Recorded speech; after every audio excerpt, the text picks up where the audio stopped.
처음부터 다시. 아유, 깜짝이야. 되게 진지하게 인트로를 했는데 다시 시작해 보도록 하겠습니다. 요 앞에까지는 이제 편집 딱 해야 되니까 여기부터 4분 6초부터 시작해 보도록 하겠습니다. 생방의 묘미다, 그쵸? 아유, 그래도 여러분 같이 얘기해 주셔서 감사해요. 자, 시작해 보도록 하겠습니다. 당장 실천할 수 있는 미친 끌어당김의 법칙! 굉장히 쉬운데 이걸 모르면 나는 평생 질질 끌려다니게 되죠. 그래서 진짜 대가들은 어떻게 끌어당김의 법칙을 하는가 실생활에 바로 적용할 수 있도록 알려드리도록 할게요. 여러분 아침에 일어나면 뭐라고 얘기하세요? 보통? 피곤해, 회사 가기 싫어. 네. 그렇게 말하시는 분은 질질 끌려다니는 삶을 살게 돼요. 그럼 뭐라고 말을 해야 되느냐? 아침에 일어났을 때 의도적으로 내 삶에 바로 이것을 끌어와야 됩니다. 이것이 뭘까요? 네, 이것은 바로 네, 감사입니다. 뭐에 감사해야 될까요? 난 감사해야 될 게 하나도 없고 걱정해야 될 게 되게 많아요. 그래서 아침부터 걱정을 내 머릿속에 집어넣는다면 네, 하루 종일 걱정으로 가득 차고 걱정에 끌려다니는 삶을 살게 될 거예요. 그럼 어떻게 해야 되느냐? 내가 여러분이 원하는 대로 다 됐다고 생각하면 뭘 하실 것 같아요? 원하는 거를 다 했어. 돈도 막 몇천억씩 있고 막 아무 문제도 없고 막 그러면 여러분이 뭐라고 말할까요? 그때 할 그 말이 바로 감사합니다죠. 감사합니다. 아무것도 바라는 게 없네요. 그럼 내가 그 삶을 원한다면 지금 오늘 있는 자리에서 감사를 끌어당겨야 돼요. 근데 저는 감사할 게 하나도 없어요. 부자 마인드셋이 감사라는 건 알고 있는데 저는 감사할 게 하나도 없어요 라고 한다면 아침에 일어나서 이렇게 하세요. 베개야 고마워. 베개를 베고 잤잖아요. 어쨌든 땅바닥에서 잔 거 아니고 내가 침대에서 잤네, 이불에서 잤네, 이불아 고마워. 내 방아 고마워. 내 방이 없었으면 나는 비 맞으면서 바깥에서 잤을 거 아니에요. 모기 뜯기면서. 그러니까 내 방아 고마워. 그리고 내 눈, 코, 입 건강하게 눈을 떠줘서 고마워. 팔다리가 움직여줘서 고마워. 심장아 밤새 내 몸을 살려줘서 고마워. 커트나 고마워. 이렇게 온 공간을 감사로 채우는 거예요. 이게 10분도 채 걸리지 않는데 이렇게 함으로 인해서 내 하루의 시작이 감사로 시작이 됩니다. 이렇게 하게 되면 저절로 그 하루 종일 내가 감사할 것에 대해서 더 많이 생각하고 보고 더 많은 것을 끌어당기게 돼요. 여러분이 선물 하나를 줬는데 아주 작은 거 하나를 줬는데 그 사람이 정말 너무 감사해요. 정말 너무 감사해요. 정말 너무 감사해요. 라고 볼 때마다 잘 쓰고 있어요. 덕분에 좋았어요. 그때 행복했어요. 그거 주신 거 계속 생각이 나요. 지금도 가지고 있어요. 라고 한다면 와, 이 사람은 진짜 고마워할 줄 아네. 또 주고 싶네. 라는 생각이 들죠. 마찬가지예요. 여러분도 그렇게 우주가 여러분에게 더 선물을 주고 싶은 사람이 될 수 있죠. 별거 아닌 베개에, 이불에, 방에 감사하네. 보통 사람들은 그렇지 않은데 라고 생각하게 돼요. 이렇게 생각하면 손해보는 게 있나요? 손해보는 게 없죠. 그리고 모든 일이 잘 되어가고 있어. 라고 생각하게 되면서 오늘 하루를 즐겁게 시뮬레이션 돌려보는 거예요. 오늘 아침 이런 아침일 거고 점심은 이럴 거고 내가 오늘 하기로 한 일 우선순위 1, 2, 3을 떠올리면서 그거는 이렇게 바람직한 방향으로 될 거야. 나는 되게 편안하고 행복할 거야 라고 그렇게 생각이 머릿속으로 자연스럽게 지나가도록 합니다. 이 작업이 명상과 함께 이루어져도 좋은데요. 조용히 앉아서 숨을 들이마시고 내쉬는 것을 지켜보세요. 배가 이렇게 오르락 내리락 오르락 내리락 하는 걸 한번 느껴보는 거죠. 그렇게 생각이 내 머릿속을 자유롭게 지나다니도록 합니다. 내가 그 생각을 붙잡지 않으면 그 생각이 올라오네 내려가네 올라오네 사라지네 라고 느낄 거예요. 아무 생각하지 않으라고 애쓸 필요는 없고 그냥 여러 가지 생각들이 구름 지나가듯 보세요. 그리고 여러분의 삶에 어떤 문제나 힘든 일이나 고민이나 인간관계에 대한 여러 가지 어려움들이 있을 수 있어서 그것 때문에 내 머릿속에 복잡한 경우가 있단 말이에요. 그럼 그때 내가 끌어당김의 법칙을 제대로 활용하려면 그 문제를 붙잡는 것이 아니라 바로 이 질문을 하면 됩니다. 이 질문을 하게 되면 더 이상 끌려다니지 않고 여러분 삶에 온갖 좋은 지혜들을 초대할 수 있어요. 그 질문이 바로 무엇이냐? 내가 알아야 할 것은 무엇이지? 내가 알아야 할 것은 무엇이지? 내가 알아야 할 것은 무엇이지예요. 내 삶에 어떤 일이 벌어졌다면 그것은 분명히 내가 그것을 통해 배워야 할 게 있기 때문인 거죠. 그래서 내가 알아야 할 것은 무엇이지? 라고 조용히 물어보세요. 그럼 답이 떠오를 수도 있고 떠오르지 않을 수도 있어요. 하지만 내 삶에 벌어지는 모든 것들이 다 나를 돕기 위해서 온 것이다 라고 생각을 하고, 만약에 내가 비가 왔는데 우산을 안 갖고 나갔어요. 그럼 내가 알아야 될 것은 무엇이지? 일기예보를 미리 봐야 되네. 그럼 다음에 더 큰 어떤 안 좋은 일을 막을 수 있는 작은 연습을 하게 될 수도 있어요. 작은 사기를 당했다. 몇백만 원짜리 사기를 당했다. 그럼 그 몇백만 원을 위해서 몇천만 원, 몇 억을 잃을 수 있는 사기를 내가 피해갈 수도 있는 거죠. 그런 방식으로 내가 알아야 할 것은 무엇이지? 라고 물어보는 거예요. 숨을 들이마시고 숨을 내쉬면서 하나, 숨을 들이마시고 숨을 내쉬면서 둘, 이렇게 25번까지 한번 세어보세요. 그리고 다시 또 하나에서 시작해도 좋습니다. 이렇게 명상을 하루 5분, 10분, 15분, 20분 정도로 늘리게 된다면 훨씬 더 삶이 편안하게 돼요. 그리고 내가 끌어당기는 것이 훨씬 더 많아집니다. 예를 들어서 월세를 내가 내야 된다, 전세다, 집주인과 갈등이 걱정된다 라고, 그리고 되게 까탈스러운 집주인을 만나는 경우들도 있죠. 있어요. 저도 경험이 있는데 그때 이렇게 자기 긍정을 시작하면 됩니다.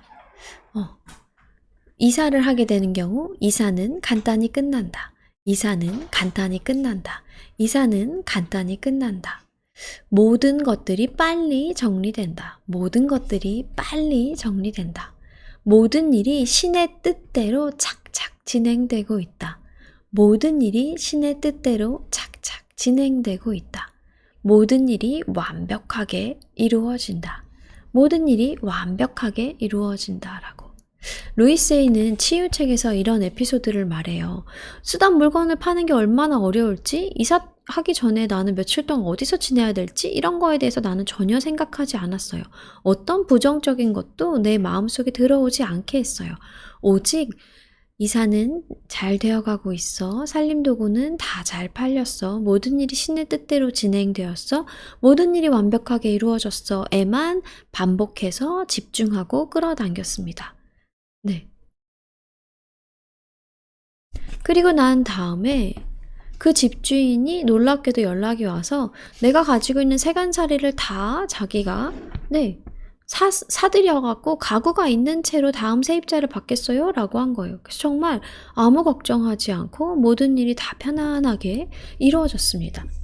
지금 채팅창에 모든 일이 신의 뜻대로 착착 이루어지고 있다라고 써주셨는데 맞아요. 근데 이런 환경이 벌어지고 난 다음에 루이스 에이가 생각했대요. 나는 집주인과 사이가 좋아. 모든 가재도구는 빨리 팔릴 거라는 긍정학원을 자기가 했는데 자기가 인식하지도 못한 채 이게 끌어당겨졌구나 라고. 그쵸? 그래서 이사 전날까지 이삿짐을 싸고 막 이런 거에 대해서 고민을 하나도 하지 않고 자기는 옷 몇 벌하고 그런 것만 딱 편안하게 챙겨서 이사를 하게 됐다는 거죠. 여기에서의 포인트는 뭐냐? 믿음의 한계를 두지 말라. 믿음의 한계를 두지 말라예요. 감사로 하루를 시작했죠. 그다음 믿음의 한계를 두지 말고 나에게 힘을 줄 수 있는 모든 일이 신의 뜻대로 착착 진행되고 있어. 잘 되어가고 있어. 어느 주가 나를 돕고 있어 라는 생각들을 정말 반복해서 믿고, 그리고 그거 외에 다른 부정적인 생각은 머릿속에 넣지 않는 거죠. 자, 그 다음 차를 구하러 다녔을 때 루이스의 에피소드입니다. 차를 사려고 하는데 할부를 너는 구입할 수가 없어. 어. 너는 여기 새로 왔고 은행에 갔어? 너 대출은 안 돼. 너는 개인 사무실을 운영하는 독신 여성이잖아. 너를 믿을 수가 없어. 라고 했죠. 돈이 약간 있었지만 그걸 차를 사는데 쓰고 싶진 않았고 새로운 지역에 와서 좀 약간 공경에 빠졌대요. 어떻게 해야 되지? 라고 생각을 할 때 부정적인 생각은 전혀 하지 않았다는 거죠. 그리고 이렇게 얘기했대요. 나는 멋진 새 차를 가지고 있어. 나는 멋진 새 차를 가지고 있어. 나는 멋진 새 차를 가지고 있어. 내가 원하는 것만 계속해서 반복적으로 내 삶에 끌어당겼습니다. 그리고 3개월 지난 후에 사업하는 어떤 한 여성을 우연히 알게 되었는데, 저는 차를 사야 되는데 대출이 안 돼요. 라고 설명했더니 그 여성이, 제가 처리해 드릴게요. 라고 했대요. 그리고 난 다음에 은행에 연락을 해서 은행과 관계가 좋은 여성이었대요. 그래서, 이 친구는요, 제가 정말 믿을 만한 친구라서 보증을 설 수가 있어요. 대출해 주셔도 됩니다. 라고 얘기를 해서 그로부터 사흘 만에 정말 멋진 새 차를 가지게 되었다는 거죠. 여러분, 이게 지금 당장 여러분의 삶 안에서도 끌어당길 수 있는 미친 끌어당김의 법칙이에요. 지금까지 제가 말씀드린 게 너무 힘들고 어렵고 뭔가 막 미신적이고 이런 게 하나도 없이 일상생활에서 충분히 일어날 수 있는 일들이잖아요. 근데 이걸 알고 실행하고 반복하는 사람은 끌어당기며 살고, 그렇지 않은 사람들은 자기가 그냥 별 생각 없이 뱉었던 말들에 질질 끌려다니면서 살게 되는 거예요. 그쵸? 자, 이것의 포인트를 루이스는 이렇게 말을 해요. 나는 두려움을 떨쳤고 믿음의 한계를 두지 않았어. 부정적인 생각을 붙잡지 않았어. 그리고 이렇게 이 훈련을 같이 하시면 여러분 효과가 배가 됩니다. 어떻게 하느냐? 지금 채팅창이나 종이에 한번 적어보세요. 나는 나를 사랑한다. 그러므로라고. 나는 나를 사랑한다. 나는 나를 사랑한다. 그러므로.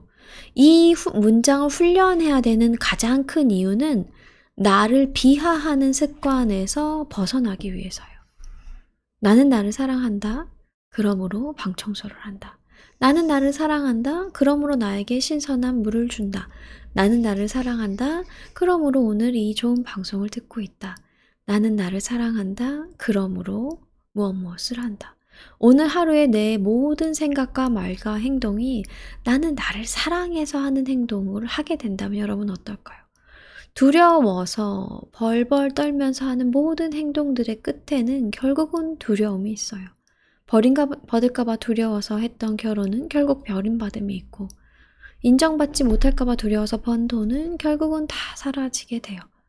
그런데 나는 나를 사랑한다. 그러므로 돈을 번다. 나는 나를 아낀다. 그러므로 이 행동을 한다. 저 행동을 한다라고 한다면 여러분의 삶에 끌려다니는, 두려움에 질질 끌려다니는 일이 아닌 점점 더 나를 사랑하고 발견하는 일들을 만들게 할 것입니다. 네. 그리고 마지막으로 하나의 꿀팁을 드린다면, 나를 사랑하고 내가 지금 하고 있는 일을 사랑하세요. 나는 나를 사랑해. 그래서 나에게 월급을 줄 수 있는 이 일을 해나가고 있어. 이 일에서 고객들은 나를 원하고 필요로 하고 있어. 나는 이 일을 통해 보람을 느끼고 행복해. 그리고 이 일을 통해서 내가 정말 원했던 어떤 활동을 할 수 있어서 좋아라고 계속해서 나에게 좋은 말을 들려주세요. 삶에 어려운 일이 있을 땐 내가 알아야 할 것은 무엇이지? 그리고 매일 모든 일이 신의 뜻대로 착착 이루어지고 있어. 무슨 일이 벌어지든 점점 더 잘 되어가고 있어. 그리고 나는 이제 더 이상 믿음의 한계를 두지 않을 거야. 나는 나를 사랑해. 그러므로 이것을 할 거야. 라고 두려움 대신 매일매일 사랑으로 나아가셨으면 좋겠습니다. 지금 와디즈 펀딩 진행 중인데요. 부자책 100권 압축 지금 110분이 넘는 분이 벌써 펀딩 신청해 주셨어요. 클릭하시면 굉장히 많은 혜택이 있으니까 와디즈 검색하시고 김새 검색하셔서 펀딩 딱 3주 동안 진행되니까 함께 해주셨으면 좋겠고, 저를 만나고 싶거나 소그룹으로 독서 모임이나 1박 2일 코스 원하시는 분들은 네이버 카페 리치서클 아카데미 가입해주세요. 끝까지 함께 해주셔서 감사합니다. 사랑합니다. 축복합니다. 좋은 밤 되세요. 앞에 이분이 마이크가 없어서 날라갔어.